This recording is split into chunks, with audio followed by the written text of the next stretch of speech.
We're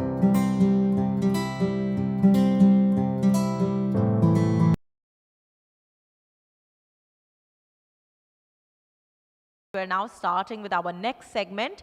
In case you're still enjoying your tea, coffee, please feel free to carry your cups inside. And let me once again take this moment by thanking our supporting association, IDF, for partnering with us. India Diversity Forum, as you well know, is the country's first and only body aimed at spreading awareness about diversity, equity, and inclusion amongst the corporate.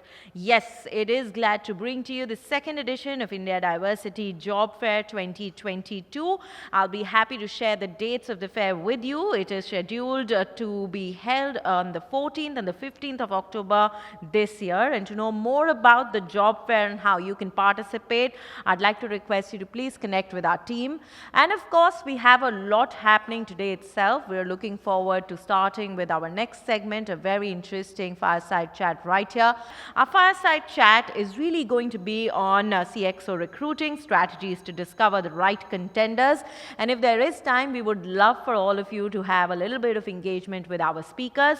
May I extend a very warm welcome to Ms. Neha Asthana, Head Talent Acquisition, Denstu International South Asia. A round of applause as I request her presence on stage. And may I present to you Mr. Tejas Shah, Head of Talent Acquisition, Aarti Industries. Please put your hands together as I welcome them both here on stage. Very good afternoon. I would say it's already 12:30, so good afternoon to everybody here. It's my pleasure, and I'm sure Tejas' pleasure as well today, to be here with the fraternity to talk to you all about something extremely, extremely important and close to our hearts, which is leadership hiring and CXO moves. Because as we know, India Inc. is on like a rapid sprint to bring India to, the limelight in the globe, and India is one shining point in the entire gloom and doom that's going on in the global economy at this point in time. A lot of this growth, a lot of this aura of success is obviously brought by leaders who competently lead huge organizations, small organizations, startups, conglomerates, multinationals, to the next stage of success. And today, me and Tejas would really love to sit here with you guys and talk about what has been, in our experience, some extremely important parameters in hiring and onboarding some of the best leadership talent. What are some of the finer nuances as well? So I'd love for Tejas to also introduce himself. Hi, good afternoon. My name is Tejas, representing Aarti Industries here, in fact. And thank you, Neha, for bringing up the topic in terms of CXO level hiring. We would obviously, discuss some of the few parameters, the KPIs, and obviously what has gone well for us, what has not gone well for us, and especially during the pandemic time, post-pandemic time as well. So, yeah. Absolutely. So since we only have 30 minutes, and any talent acquisition leader will tell you that it's never enough time to talk about all nuances, because there's so much within talent acquisition to talk about, and it's gaining momentum every day. When I think about the parameters that have to do with onboarding really great senior leadership talent, we were talking just about 15, 20 minutes ago and a theme sort of seemed a little dominant when we were having this conversation. When, as HR professionals, as talent acquisition teams, we go out into the market to look for candidates for roles with us, immediately the word that comes into your mind, or the words that come into your mind, are talent pools, right? Talent pools essentially are who respond, or who are, the candidates who are available in the market for any opportunity that we are hiring for our organizations. My thought over here, and my discussion with Tejas that began even before we came onto the stage, is talent pools versus talent pipelines when it comes to senior leadership hiring and when it comes to CXO hiring. You can never be reactive in your hiring, that, oh, I have a position, let me go into the market and start this search afresh. So we, of course, go into the market, we look for executive search firms, and people who would be able to refer brilliant talent to us, because we absolutely cannot afford top-level hiring or senior-level hiring going wrong from any area, because as you know, some pyramids crumble from the top, they crumble faster from the top. So we want to make sure that our tippy top is absolutely as solid as the bottom of the pyramid.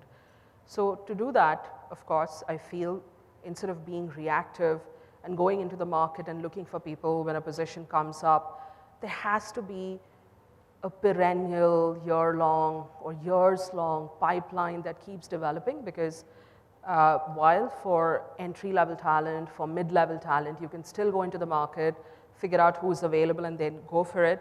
I think senior-level talent hiring has to be based on relationships, on referrals, on industry referrals, I would say, on understanding if that particular leader is definitely a value add, a value fit with the culture and with the values of our organizations. I really do feel that. Tejas, what do you think? Yes, I totally agree with what you say in terms of obviously the talent pipeline versus the talent pool that we have it in the market. You generally don't post it and find for yourself the search that we are trying to make. Knowing the person in depth and going in the market versus the talent pipeline, there are various other steps in terms of finding the right contender. In case of a succession planning that you have, or talent spotting, or you have to do an internal job posting, because at certain levels also at CXO levels, I have witnessed myself in terms of going internally and filling those positions up. But a word of mouth and referral, definitely it works the best way in terms of hiring those CXO level people. So today when I see an executive search firm and the kind of talent that comes to us from them, and it totally blows my mind that being a 24/7 strategic talent hub within an organization, leading that talent team, if there is a reason why we can or cannot match the level of quality, the level of fitment that comes to us when an executive search firm who we retain shares profiles with us. And the difference, of course, is the talent pipelining that I spoke about, because a search firm is having conversations irrespective of agenda. They may have a position, they may not have a position. All of y'all at some point in time have had a conversation with a headhunter with or without an active role being on the table. And you think, why is that? That is because, of course, headhunters want to get to know you. They want to have you in mind even before an opportunity comes up. So when I think about it from the perspective of organizations, of course, I'm not going to oversimplify and say that, as a talent hub within the company, as a talent team within the company, we don't do that. Of course we do that. We do. But if we think about how much of transactional, how many transactional items are we stuck on in, and that we are solving on a day-to-day basis, are we able to really look into your hearts and tell me, are you really able to focus on taking that time out and strategically saying that, hey, I'm developing an entire pipeline, a strategic pipeline for roles that aren't even open yet? How many here can raise their hands and tell me that they've done that when there is no active position, and you've said that, no, I know that I don't have a chief marketing officer position with me right now, but I'd like to have some conversations and keep 5 people, hey, no, not 100, not 20, let me just keep 5 contenders ready for the moment that my chief marketing officer steps out, my CEO reaches out to me, and I have 5 people on file. By a show of hands, can someone tell me if this is something that you've done? Or that your teams have done? Yes, even if for a couple of roles, you would have said that, yeah, great. What's your good name? Deepa. Deepa, and what company are you with, please? Sorry? Mondelez. I'd like to hire you. Right, I think taking cue from what you said, Neha, I have witnessed, in my previous organizations as well, where we don't have roles, but some expansions are going around, and people would like to talk and know other people, Sure. other candidates as well, and that's how you reach out to search partners, doing some mapping exercise of your competitors. Absolutely. At least have some exploratory discussions, not about the role, but at least to know them, what's there in the market. So your team does that, you're saying? Yeah, but not for all roles, what you said, not for all roles. So are these roles open, or at least do you have some clarity that in the next quarter or in the next 2 quarters, a role like this could come up? I know, I think we are terming that as between 1 to 3 years and not, very 1 to short. 3 years. Yes. Wow. So, So that's Aarti how, Industries is thinking way ahead, guys. And I think we should all get our acts together because, of course, it's really great that you're thinking that way. But are you saying your team is able to make conversations and keep ready, even though they know that it is not going to immediately be a part of their KRA? So that's not something that they can quantify, right? That's a word we use a lot Right. at work in KRAs and KPIs and all of that. So if today, your appraisal is happening and you're sitting with your boss and he says, so what have you done this year? And you say, hey, out of my 12 months, I've spent about 3 months having conversations, mapping talent that might be a part of our 1 to 3 years of hiring. Is that something that you've done? Not quite, formally, if I would say that. Yeah, but, having conversations with the candidates, and this topic doesn't come as part of the PMS, but yes. Exactly, exactly. In terms of quantifiable nature or something, because it's not scientifically out of a 5-point scale rating that you define that, Correct. most of the time goes about Correct. how well you're connected in the industry, how well you know about future roles that are coming in the market, and how the company is trying to grow into the business. For example, 2 years back, we didn't have an R&D center, and we were looking for a chief scientific officer, but we had the mapping list done by some consultants, Correct. done by certain other search partners, doing that. But going ahead, succession planning or talent pipeline or talent pool, what you're trying to say in terms of doing that, if you have a vision, yeah, we might want to stay connected to the industry professionals. Absolutely. And, cut across that hiring time. Okay, fine. You already have a ready list of pool of people. The first point that we're trying to make in terms of the talent pool versus the talent pipeline. Right. So here's a question based on what Tejas just said that I'd love to sort of open up to the audience. Can we do questions, Supriti? Like only if someone wants to sort of talk about it. So I have a question. What is the longest that a leadership position has been open in your organization that goes beyond 6 months? Anyone for 6 months to 1 year?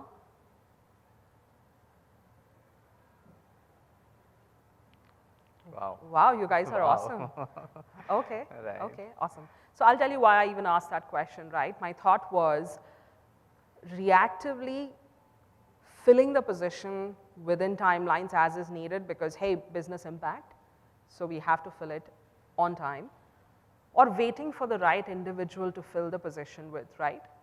So here is when we come to something called competencies. We come to, the right contenders and what is it that makes a contender a right contender and why, from my earlier, conversation about why we need to have these conversations and turn talent pools to talent pipelines, let's talk about the kind of, the reasons why we need time to know talent in advance to cut this exact, 6-month timeline, 3-month timeline. If you guys are able to hire super senior leaders within 90 days, then I think there's a lot for us to talk about. And here, I think you guys are doing something right and you all should be here and we should go there and listen to you all.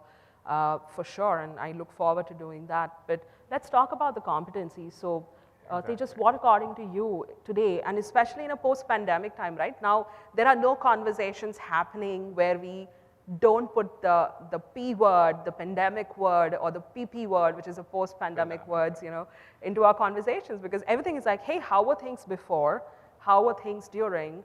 And what's happening right now? So, in a post-pandemic world, according to you, Tejas, how has your leadership hiring changed? What are certain parameters that you were perhaps looking at earlier, but now you're looking at with more focus in the post-pandemic world? So, initially post, pre-pandemic, era where we were trying to fix the performance versus the, potential.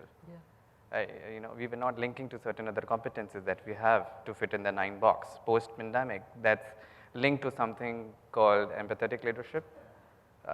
People are more focused in terms of, okay, fine, you've performed well, but what about the other behavioral aspect? What about the other leadership styles? What about other, competencies that you want to show, or how well you connected to your team, or how well you understand the other needs of the team post-pandemic? So these are certain things where it's moved the needle, where we see competencies getting attached to the potential. Right. So absolutely, softer aspects have been a huge part of our hiring across, right? I mean, no matter what levels you're hiring for, you're looking at technical skills and you're looking at softer aspects because your softer aspects are the catalysts for your technical aspects. Am I correct? Yeah. Would you agree? Would you say that the softer aspects and the softer skills, the EQ side of things, does that help you catalyze the IQ side or the technical side of things? In my experience, it has. I have seen more effective leaders, more effective team members, when they're able to collaborate better, when they're able to bring, like a holistic approach to the table, which has to do a little bit more than just, oh, numbers, numbers, numbers, let me finish this, KPIs and numbers. It's relationships, right?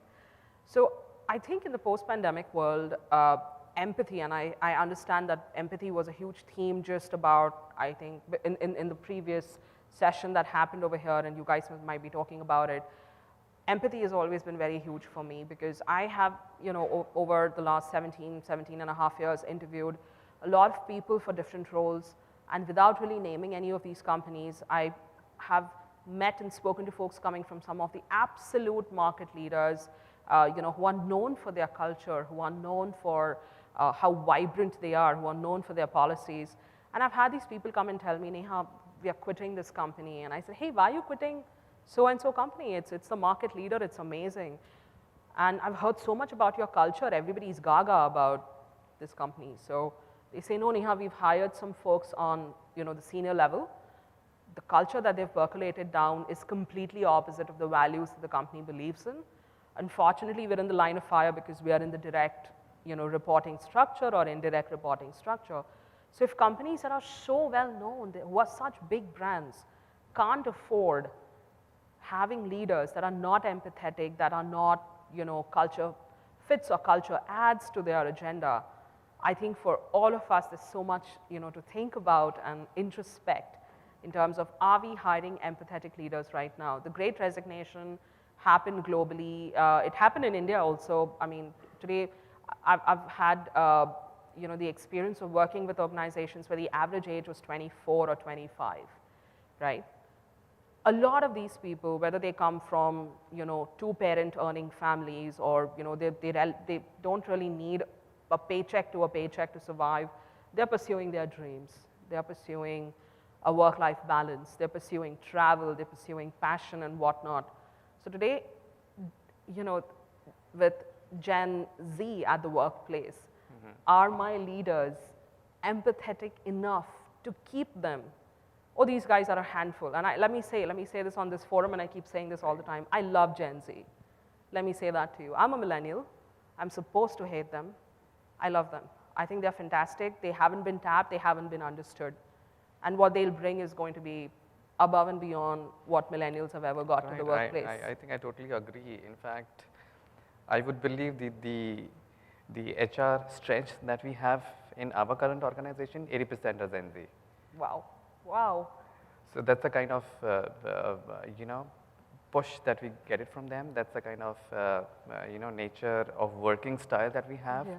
And post which, the age-old people in the organization where they have spent like more than 20 years in the organizations, we have development programs running for them. We have training programs. Apart from that, we have development programs running from them. How you can build and connect with these Gen Z people. Correct. I've had somebody in my team walk up to me, and she knows very well that I have a very vibrant career ahead of her. From my point of view, I'm ready to mentor her, to coach her. But she comes up to me and she says, Neha, I need to take a 3-month or a 4-month break to focus on my personal life.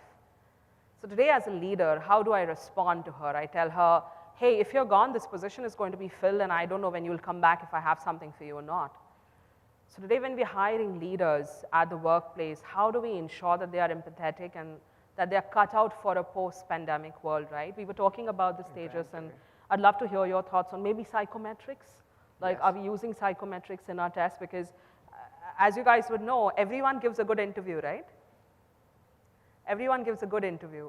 There's so much of stuff online right now to prep that you are all superstars. That I'll get through any interview. You all will get through any interview. All the people outside will get through any interview. But in crucial positions, how do I make sure that the person who's sitting in front of me is telling me the truth about how empathetic they are, about how do they care for, the generations at the workplace, how they are thinking progressive. Am I able to make that out in an interview? I mean, the best interviewer today, they might rely on their gut, but scientifically, we need to bring in psychometrics. Yes. Let's talk about that.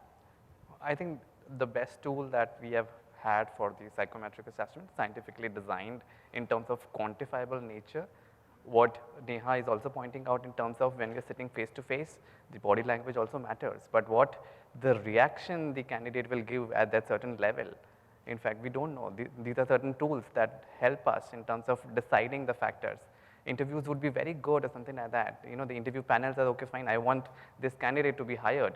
Okay, fine, there's another evaluation criteria by the psychometric assessment that we bring into nature. In fact, how responsive they are, how action oriented they would be, and how well connected in terms of their behavioral skills will tell us, this assessment test. So I personally have witnessed in the last 3 years, we have rejected or we have not shortlisted certain other candidates because they've not performed well in the psychometric, but they've cleared the interview. There you go. Okay. So psychometrics, of course, and trust me, as HR professionals, as TA professionals, we are just waiting to reject someone. Come on. We are just waiting to reject someone, guys. I mean, that's a whole different conference, let me say that. How do we not judge someone, right? Okay, I'm going to keep that aside. But talking about psychometrics is something really phenomenal that I came across a few years ago, maybe even 4 or 5 years ago.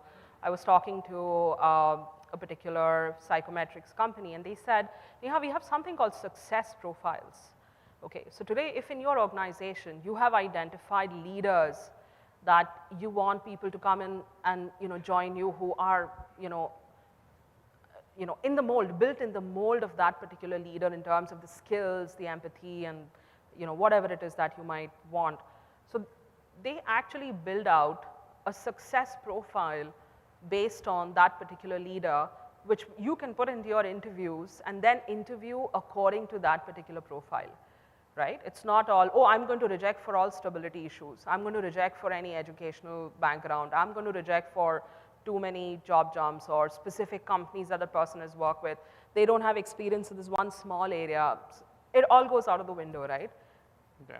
We are hiring in the image of the successful leader in your organization. So I think stability or qualifications or some area of experience not required, I don't think so, in my opinion, should not be looked at in the first go or something. Yeah, there are certain hygiene level checks or something, where discipline specific candidates cannot have, but we have had internal people heading operations, but their background is electrical, their background is mechanical, but they are heading operations. There are way too many examples, right, of people who were never supposed to succeed in a role who have.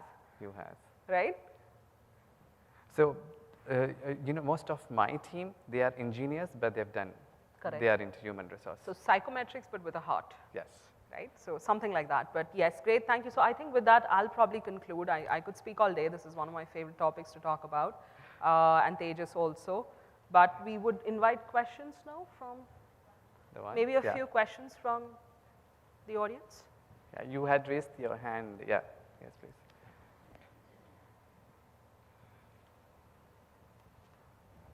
Told you half an hour will go very fast. I know. Thank you. Hi, good afternoon to both of you. This is Praveen.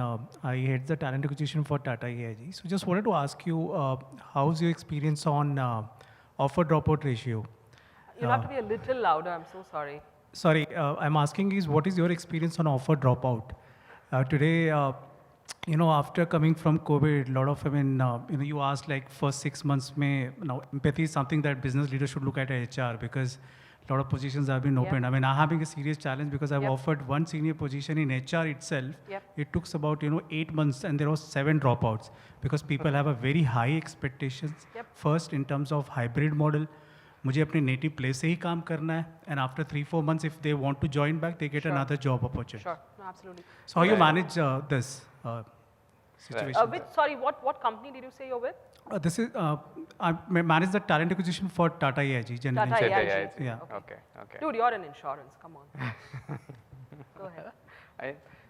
I think it depends on the nature of the business that you are into it. For example, if I say the offer dropout, for me, for particular positions that we are working on, if it is an IT, definitely during the notice period itself, they would have a couple of offers and they might not join.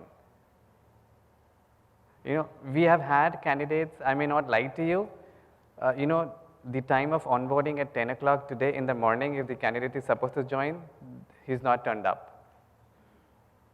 So if you ask about offer dropout, yeah, post-pandemic, there are a lot of opportunities which have opened up in the market, which give a competitive edge in terms of, you know, working for a 2-day week or working for a 3-day week. Okay, fine. If I'm comparing apple to apple, if I'm getting certain other benefits or something like that, and people have redesigned their policies. People have, you know, the organizations, big organizations have, you know, redesigned the policies which are more suitable now, in fact, you know, for the employees who are joining the organization. So offer dropout at certain areas of business, I may say, yes. You know, but how do you control that? We might have a talent pool or pipeline, which I would have that in place. You know, in spite of one positions, if you have 1-to-1 offer, we might want to offer like 3 to 4 positions, you know that. So that's how you can fill those positions and that's how you can have the backups. Yeah, no, absolutely, Tejas. I'm with you on that. So while Tejas has sort of spoken about the 30,000 feet view of what's happening and how it is, I think your question is, how do I avoid that, or how do I at least try and reduce that, correct? So honestly, coming from the same background, right? I mean, you would think that, oh, you know, advertising is any different from you know, insurance, but no, it's not, it's not. Now industries, at this point in time in post-pandemic, your brand doesn't matter, your industry doesn't matter. Now that's like a revelation, because we are suddenly thinking that, what? I mean, are we rejigging the rules suddenly just because the pandemic happened? Yes. So it was the great resignation, but it was also the great realization. I'm sorry, I don't want to sound cliched. A lot of people have realized a lot of things, and I just don't mean about the work-life balance better. That, oh, I'm, you know, getting to work from home, I have a better setup, I have a better chair, I have a better washroom, whatever it is, all of those things, right? I want to work from home, and I mean, I don't want to commute. I'm not even talking about all of those things. People have gone back and, you know, they've probably done soul searching. They've understood what is it that they want to do and what is it that they don't want to do. So there is a great reshuffle happening right now, which will, I think, continue for the next few years until it settles down again, right? The dust is all in the air. Now, in terms of course, answering your question directly, in terms of what do I do to reduce my offer dropouts? Now, the talent pool versus talent pipeline conversation that we had meant, I have a position, I'm going to post it, or I'll go to, you know, search firms, give them that position, let them work on it. They'll give me a pool of candidates. I will get a pool of candidates. This pool of candidates is at the same time looking for 4 or 5 different opportunities minimum, because India is at a demographic dividend at the moment. We have the youngest age of working population in the world. We are at 27, where you can have US and Japan and Germany, and all of these guys are at 47 right now, believe it or not. So not only are your peers your competition, other industries your competition, the world is hiring from India right now. So they are setting up small shops in India, so either your talent is going there or they're going abroad, right? Yeah. So today, I think taking cue for what you're saying in terms of a talent pool or a pipeline, you know, even at the CXO levels, they are not joining the company and joining some startup companies, which are actually, you know, MNC based or something. Yeah, absolutely. Absolutely. So I think what I'm trying to say is that the one word that stands out for me as a solution for this question is intent. You have to ask your recruiters to spend a little more time, if it's 20% more time, talking to your candidates to build relationships and understand their intent. Are they casually browsing? Are they really interested in your company? And are they going to join, right? But at the end of it, we still cannot say who's going to, you know, the morning of joining, going to come and say that, hey, I'm sorry, but I changed my mind. They don't care. They don't care. And I can't imagine something like this happening 10 years ago, of me calling somebody and saying that, I would rather probably go and, like, I don't know, jump off a building or something like that, rather than go and tell someone, sorry, I'm not joining you on the day of this. But all of that has changed, so I think we need to change the way we think, what we take for granted, everything. It all has to go through a major renaissance. So I think I'll end there because, again, I can just go on talking. Thank you so very much, Neha. Tejas, it's been a pleasure listening in. A round of applause for them and to thank both of them for joining us here. May I once again request the kind presence of Mr. Rishi Kapoor to join us on stage. A round of applause as he steps forward to thank both of them with a token of our appreciation.